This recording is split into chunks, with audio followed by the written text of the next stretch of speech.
श्री श्री राधा रमणो जयति। भजनिताय गौर राधे श्याम। जप हरे हरे राम। चरित सुधा श्री श्रीमद राधा रमण चरणदास देव बाबा जी महाशय बड़े बाबा का जीवन चरित्र। मूल बंगला संपादक प्रकाशक श्री रामदास बाबा जी। टोटा गोपीनाथ का नटवर वेश। इस प्रकार परम आनंद में दिन बीतने लगे। बाबा जी महाशय कीर्तन आनंद में सपार्षद श्री गौरांग देव के साथ क्रमशः श्री श्री जगन्नाथ देव की रथ यात्रा, गुंडीचा मार्जन आदि लीलाएं पूर्वत आस्वादन करने लगे। देखते देखते कार्तिक मास आ गया। श्री जगन्नाथ देव का नटवर वेश आरंभ हो गया और इन्हें बाल रूप नामक भोग दिया जाने लगा। एक दिन बाबा जी महाशय अपने सभी साथी सहचरों को लेकर टोटा गोपीनाथ के दर्शन करने गए।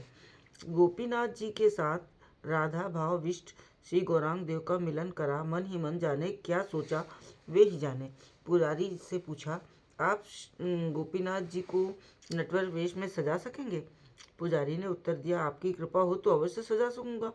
ये सुनकर प्रसन्न हो वे अपने स्थान को लौट आए। दूसरे दिन प्रातः नित्य कर्म के बाद बलराम बाबू को बुलवाकर बोले, देखो बलराम, गोपीनाथ को नटवर वेश में देखने की अभिलाषा जगी है, इसलिए भिक्षा के लिए बाहर निकलने का विचार है।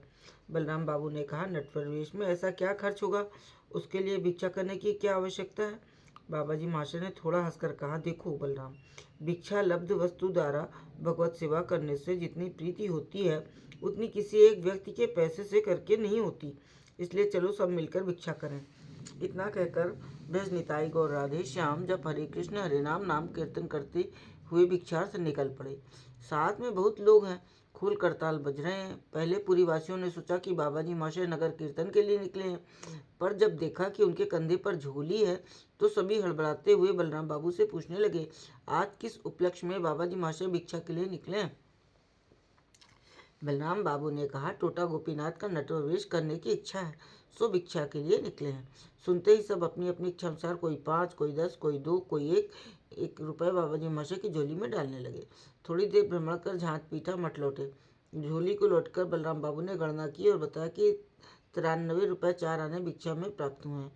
बाबा जी महाशय ने गोविंद दादा से कहा, देखो गोविंद, गोपीनाथ जी के नटवर वेश के लिए वस्त्र आदि जिस जिस वस्तु की आवश्यकता हो संग्रह करो। गोविंद दादा हंसते हंसते बोले, खाली नटवर वेश से तो काम ना चलेगा, लीला कीर्तन नृत्य एवं वैष्णव सेवा भी तो होनी चाहिए।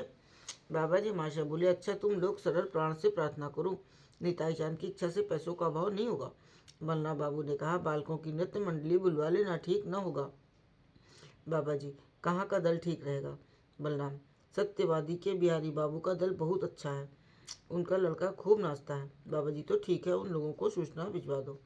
बलराम बाबू ने प्रसन्न हो सत्यवादी को एक आदमी भेज दिया और नाना प्रकार की वेशभूषाओं का प्रबंध करने लगे। बाबा जी महाशय ने शिबूदास को बुलवाकर गोपीनाथ के घर 2 मन दूध की सूजी की खीर और 100 रुपये की जगन्नाथ भोग की व्यवस्था करने के लिए कह दिया। सभी पुरीवासी वैष्णव को निमंत्रण भिजवा दिया। दूसरे दिन सुबह गोविंद दादा को वेश बनाने के लिए भेज दिया। तत्पश्चात सभी लोग स्नान आदि कर 8 बजे के लगभग नाम करते करते चल दिए। बलराम बाबू ने बिहारी बाबू के दल को लिवा लाने के लिए एक व्यक्ति सत्यवादी भेजा। गोपीनाथ जी के भोग के लिए रसोई होने लगी। इधर गोविंद दादा और एक पुजारी ठाकुर जी का नटवर वेश बनाने लगे।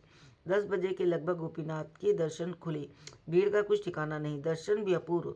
जो कोई गोपीनाथ जी के दर्शन करता है वो मानो जीवन भर के लिए उनके श्री चरणों में बिक जाता है। कोई आनंद में नाच रहा है, कोई गोपीनाथ के चंद्रमुख की ओर देख देख कर फूट कर रो रहा है। यथा समय गोपीनाथ जी के भोग की व्यवस्था हुई। भोग आरती कीर्तन के बाद उन्हें शयन कराया गया। ये लोग भी महाप्रसाद पाकर थोड़ा विश्राम करने लगे।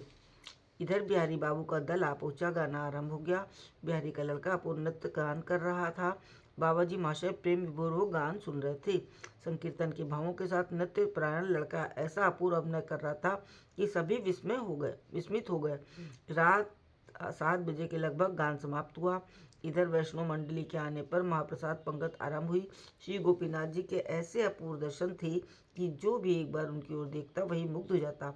जब सभी महाप्रसाद पा चुके तो पता नहीं बाबा जी महाशय के मन में किस भाव का संचार हुआ कि उन्होंने स्वयं कीर्तन करना आरंभ किया। जय जय श्री राधे, जय बड़े बाबा की।